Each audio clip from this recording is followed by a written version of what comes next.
Ya, Assalamualaikum Bo. warahmatullahi wabarakatuh. Eh, Selamat Waalaikumsalam siang, salam sejahtera warahmatullahi untuk wabarakatuh. kita semua. Pertama-tama, marilah kita panjatkan puji dan syukur kehadirat Allah Subhanahu wa Ta'ala karena pada kesempatan ini kelompok 5 akan mempresentasikan e-bisnis, bab evolusi e-bisnis. Selanjutnya, saya akan memperkenalkan anggota dari kelompok 5 yang berjumlah 7 orang. Yang pertama itu ada Abdillah Helmi Arif, yang kedua ada Adela Eka Wijayanti, yang ketiga ada Dila Lutfiana Putri, selanjutnya saya Rizka Fitri Ayoningrom, selanjutnya ada Nelisa Ada, Adina Asiatur Rahmah, dan Gina Atta Salsabila. Untuk slide selanjutnya akan disampaikan oleh teman saya. Evolusi e-bisnis menurut Loudon tahun 2010 halaman 35 ada 3 fase perkembangan dalam dunia e-bisnis, yaitu yang pertama fase inovasi, yang kedua fase konsolidasi, yang ketiga fase reinvensi. Selanjutnya fase inovasi tahun 1995 sampai tahun 2000. Fase inovasi memiliki beberapa ciri, yaitu e-bisnis dijalankan berdasarkan pada perkembangan teknologi atau teknologi driven, seperti perkembangan internet komunikasi dan pertukaran data dan lain sebagainya. Selanjutnya, fase konsolidasi tahun 2001 sampai tahun 2006. Pada fase ini, e-bisnis dijalankan berdasarkan pada aspek bisnis atau business driven. Pada fase ini, e-bisnis tidak hanya sebatas inovasi teknologi yang mendukungnya, tetapi dijalankan pada perencanaan bisnis, sehingga strategi yang dilakukan ialah perpaduan antara strategi bisnis konvensional dan teknologi online yang pada umumnya disebut dengan bricks and clicks. Selanjutnya akan dilanjutkan oleh rekan saya. Kemudian ada fase reinvasi, yaitu tahun 2006 sampai dengan sekarang.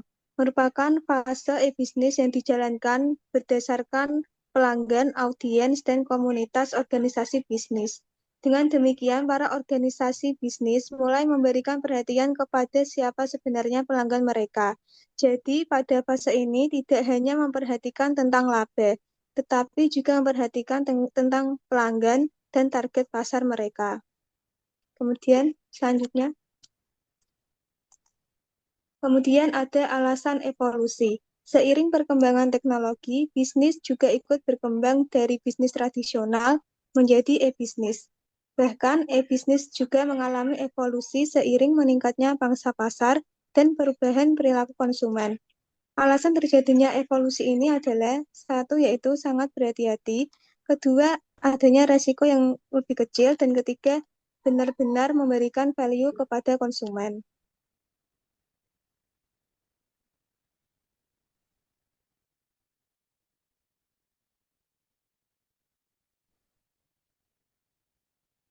Selanjutnya yaitu tahapan evolusi e-bisnis. Yang pertama ada next, next Kak.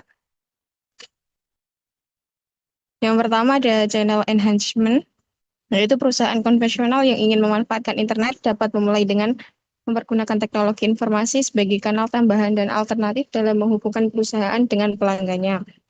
Contohnya yaitu sebelumnya dalam perbankan, nasabah harus datang menemui teller untuk melakukan transaksi perbankan. Namun sekarang nasabah dapat memilih transaksi perbankan dengan fasilitas e-banking melalui internet. Yang kedua, next, value chain integration.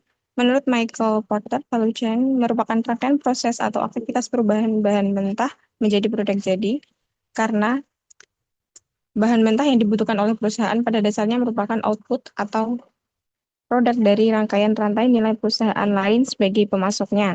Maka pengintegrasian kedua rantai nilai ini akan semakin meningkatnya efisiensi dan efektivitas proses penciptaan produk secara keseluruhan.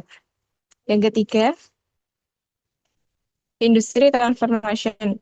Transformasi industri terjadi sebagai hasil dari perusahaan yang telah menyadari benar kekuatannya dan dapat memanfaatkan peluang bisnis yang akan ditawarkan oleh internet dan dunia maya. Tidak sedikit perusahaan yang pada akhirnya harus mengganti core bisnisnya setelah melihat kekuatan utama yang dimilikinya dan tinggi kompetensi di industri terkait. Contohnya yaitu perusahaan penerbitan buku bermutu yang biasa memulai rangkaian prosesnya dari pemilihan naskah, pengeditan, penyusunan layout, percetakan, dan distribusi dapat hanya berkonsentrasi pada proses pemilihan naskah saja, karena proses-proses lainnya dapat di-outsource-kan ke perusahaan di industri terkait.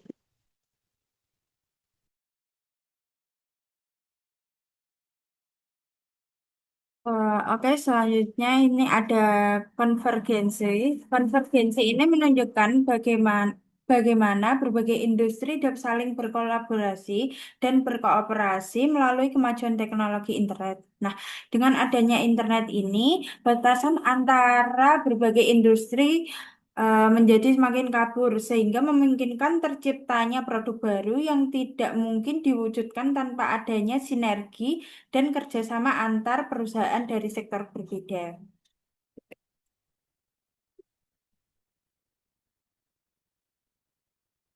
Nah, selanjutnya ada diagram relasi e-bisnis.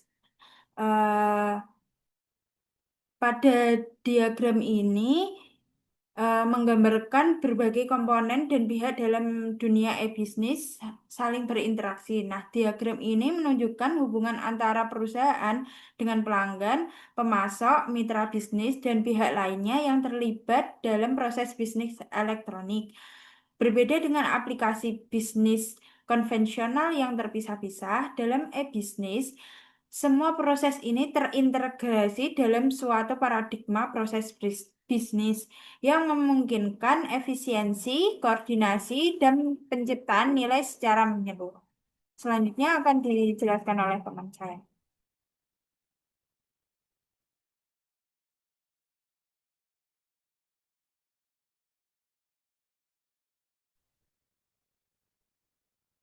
Selanjutnya yaitu ada jenis-jenis e-bisnis. Yang pertama ada business to business, yaitu transaksi antara perusahaan dengan perusahaan lain. Pada model ini melibatkan penjualan yang dengan jumlah yang besar. Contohnya yaitu perusahaan produsen bahan baku menjual ke perusahaan manufaktur. Yang kedua, business to customer, yaitu transaksi langsung antara perusahaan dengan konsumen akhir. Pada model ini paling umum ditemui dalam e-commerce seperti Tokopedia, Shopee, atau Amazon. Yang ketiga ada customer to business. Pada model ini, individu atau customer menawarkan produk atau jasa kepada perusahaan. Misalnya yaitu freelancer yang menjual jasa desain atau logo ke perusahaan. Yang keempat ada customer to customer, yaitu transaksi antar individu dengan memanfaatkan platform sebagai perantara, seperti OLX yang menyediakan fitur jual beli bahan bekas. Yang kelima ada business to government, yaitu hubungan bisnis antara perusahaan dengan lembaga pemerintah. Misalnya perusahaan menyediakan perangkat lunak yang menjual sistem administrasi ke pemerintahan. Yang keenam ada government to customer. Layanan ini berbasis elektronik dari pemerintah kepada masyarakat. Misalnya yaitu pembayaran pajak secara online. Yang ketujuh ada government to government, yaitu interaksi antar lembaga pemerintahan melalui sistem digital. Misalnya yaitu pertukaran data antar kementerian. Selanjutnya ada aplikasi-aplikasi e-bisnis. Yang pertama ada internal business system, yaitu sistem internal yang digunakan dalam perusahaan untuk mengelola proses bisnis. Yang kedua ada enterprise communication and collaboration, yaitu aplikasi yang mendukung komunikasi dan kolaborasi antar karyawan atau perusahaan. Contohnya yaitu email perusahaan dan platform kolaborasi online lainnya. Yang ketiga ada electronic commerce atau e-commerce, yaitu perdagangan elektronik, adalah transaksi jual beli yang melalui internet. Contohnya yaitu Amazon.com yang termasuk dalam pasar B2C. Produknya ada buku, musik, video, mainan elektronik, artikel, dan hadiah. Yang kedua ada eBay.com yang termasuk dalam pasar C2C dan B2C yang merupakan spesialis lelang. Yang ketiga ada e-trade, yaitu termasuk dalam pasar B2C dan B2B. Produknya antara lain yaitu stok dan informasi investasi serta layanan keuangan. Selanjutnya akan dijelaskan oleh teman saya. Selanjutnya yaitu ada manfaat e-bisnis.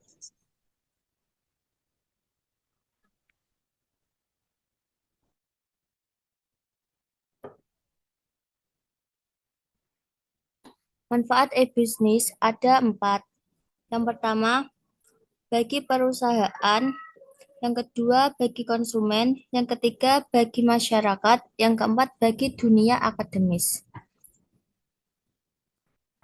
Manfaat bagi perusahaan antara lain, yang pertama ada memperpendek jarak, yang kedua memperluas pasar, yang ketiga perluasan jaringan mitra kerja, yang keempat biaya terkendali, yang kelima efisien, yang keenam cash flow terjamin, yang ketujuh manfaat lainnya.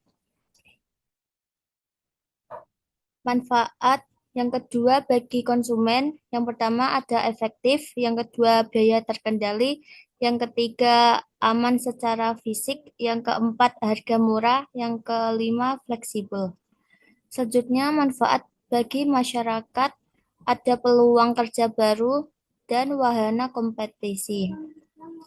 Yang keempat bagi dunia akademis yaitu tantangan baru, para peneliti tertantang untuk melakukan analisis terhadap pergeseran pola bisnis.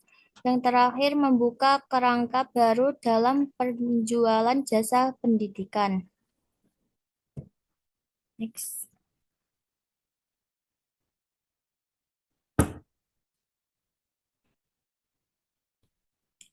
Selanjutnya, yaitu latar belakang pembentukan situs bisnis. Faktor yang tidak kalah penting yang harus diperhatikan oleh organisasi sebelum beralih ke e-bisnis adalah latar belakang pembentukan e-bisnis. Adapun yang harus menjadi perhatian adalah yang pertama kebutuhan konsumen, yang kedua keprihatinan atau kesadaran konsumen, yang ketiga kondisi sosial, ekonomi, dan demografi. Selanjutnya akan dilanjutkan rekan saya.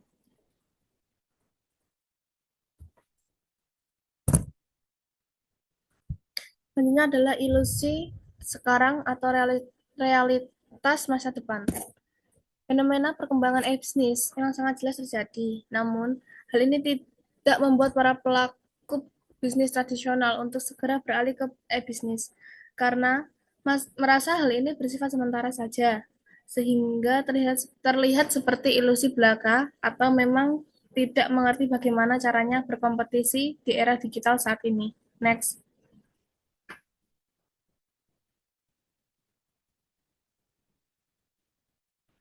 Selanjutnya adalah langkah-langkah bisnis dengan sistem e-bisnis. Ketika telah menerapkan sistem e-bisnis, tentu saja organisasi harus menjalankan langkah-langkah bisnis dengan sistem e-bisnis yang tentu saja berbeda dengan sistem bisnis tradisional. Adapun langkah-langkahnya ialah sebagai berikut. Yang pertama adalah perusahaan mempublikasikan halaman web tentang produk-produknya kepada masyarakat. Yang kedua, calon pembeli dapat memilih produk dan mengisi formulir transaksi elektronik dengan mencantumkan nomor kartu kreditnya. Yang ketiga, setelah proses pembayaran selesai, barang akan dikirim melalui jasa pengirim barang. Selanjutnya akan saya serahkan kembali kepada moderator. Untuk kesimpulan dari presentasi ini adalah bisnis telah melalui berbagai fase evolusi dan inovasi teknologi, konsolidasi bisnis, hingga fokus pada pelanggan dan komunitas. Nah, evolusi ini memungkinkan kolaborasi antara industri dan integrasi proses bisnis secara digital yang membuka peluang besar bagi transformasi bisnis modern. Terima kasih. Sekian presentasi dari kelompok 5. Apabila masih ada yang perlu didiskusikan, bisa ditulis di forum diskusi yang berada di Sunan yang sudah disediakan oleh Bu Iza. Mohon maaf apabila kami ada salah tutur kata. Wassalamualaikum warahmatullahi wabarakatuh.